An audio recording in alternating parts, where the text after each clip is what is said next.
Assalamu alaikum. My name is Nazifa Shah, and the topic of my presentation is assessment of utilization of safe family planning services among women in District Sawat. Table of contents, introduction, objectives, methodology, results, conclusion, future perspectives, and references. Introduction. Family planning is an affordable public health tool that helps control population growth and improve mothers and children's health. It can prevent 10% of infant deaths and 30% of maternal deaths. Despite the clear benefits of modern contraceptives, they are not widely used, especially where access to family planning services is limited. This leads to many unwanted births and harmful outcomes. The FDA has granted approval for a variety of contraceptive methods to prevent unwanted pregnancies. Couples who do not utilize contraception have an 85% probability of becoming pregnant within a year. In addition to strengthening people's choice to choose the number and spacing of their children and population control, lessens the necessity for dangerous abortions. Objectives. The objectives of the research were to assess the level of awareness and utilization of family planning methods among the participants and to identify different factors influencing family planning services utilization. Methodology.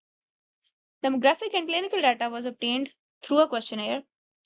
The study population consisted of women of reproductive age 15 to 49 who lived in District Sawat, Pakistan. Women were asked to participate in a study after providing informed consent, and data were collected using structured questionnaire. Inclusion criteria was married women aged 15 to 49 years, women who were the residents of District Sawat, and women willing to participate in the study. Exclusion criteria included women below the age of 15 or above 49 years, unmarried women, and women not willing to participate in the study. Sample size calculation. A prevalence-based sampling method was used for this study, in which the sample size was 384. Sampling method. The sampling strategy used in the study was purposive sampling. Women of reproductive age 15 to 49 residing in District Sawat, including both users and non-users of the family planning services, were intentionally chosen to assess their awareness and utilization of family planning services. Data collection tool. The questionnaire was prepared in English and the researcher provided its Pashto translation when needed. The questionnaire consisted of multiple questions that contained socio-demographic information such as age, residence, education, occupation, income, and number of children. Statistical analysis. All statistical data analysis was performed using SPSS version 20.0.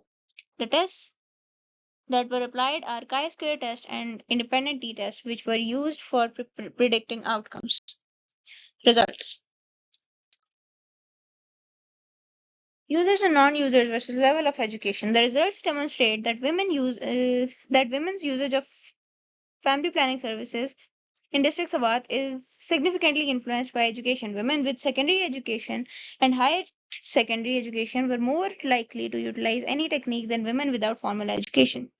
Users and non-users versus monthly income. Majority of women from low-income households earning less than 20,000 PKR did not utilize any technique. More than half of the women in the 40,000 to 60,000 rupees income range reported using family planning services, while nearly all women from families making more than 60,000 rupees reported using a method.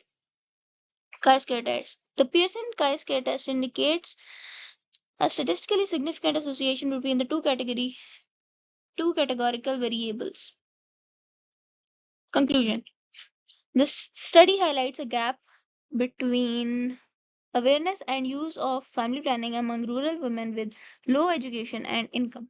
Despite recognizing its importance, only about a third used methods like condoms, pills, or injections. Barriers included cost, distance, lack of information, and cultural concerns.